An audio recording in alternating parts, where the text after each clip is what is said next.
All-Star and a best-selling author not get a shoe deal, but Caitlin Clark did. Someone also pointed out the fact that Caitlin Clark, Sabrina Ionescu, and Breanna Stewart all have signature shoes. And immediately after complaining, A'ja Wilson got a huge deal with Gatorade. So it's not like Caitlin Clark is only hooking herself up, she's hooking up her peers. I'm sure you guys have seen this. It seemed like the moment Caitlin Clark was ready to play games for the Indiana Fever, all of a sudden WNBA players were taking chartered flights. And I'll tell you why this pisses me off so much, because originally you had Kelsey Plum complaining about the amount of money she was making and the fact that she wanted a bigger cut. You had the entire world complaining about how women weren't getting paid their fair share and how Caitlin Clark was only getting paid $76,000. But the thing is, if you just decide not to take chartered flights to your games, you could pay all of these players almost double their salaries. It's actually insane that this is a thing. No, literally, like every WNBA team will start using charter flights to travel to games by May 21st. The league made the announcement Thursday, following through on plans to commit $50 million over the next 2 years to provide full-time charter flight service for its teams during the season. You have to admit, this is kind of ridiculous. But at the very minimum, we could at least make an argument that, hey, at least the women are more comfortable, and that's great, even though it doesn't really make a lot of sense here. To give you an idea, the entire WNBA salary is $18 million a year. So the fact that $25 million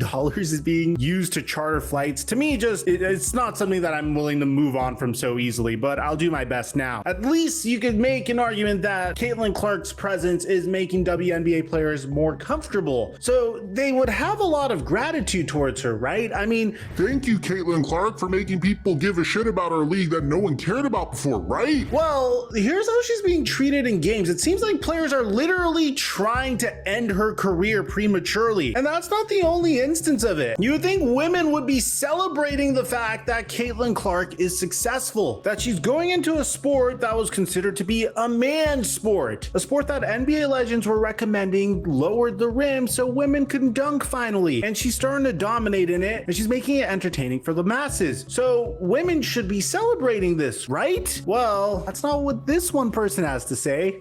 I do think that there is a thing called pretty privilege. There is a thing called white privilege. There is a thing called tall privilege. Part of it is about race. Caitlin Clark is bringing this money, these sponsorships, we hope, into the league, and other players will benefit from it. But I do think that she is more relatable to more people because she's white. So let me get this straight. Not only are you ungrateful for the fact that Caitlin Clark is making people care about the WNBA, but you're attempting to discredit her achievements, and you're criticizing her for being white and straight, which, with all due respect, I don't mean to bring race into this, but Sunny Hostin did. Since when has being white ever been an advantage in basketball? I mean, the WNBA is 70% black, for crying out loud. And the craziest part of all is the Indiana Fever are struggling throughout this year so far, and as they should. They have the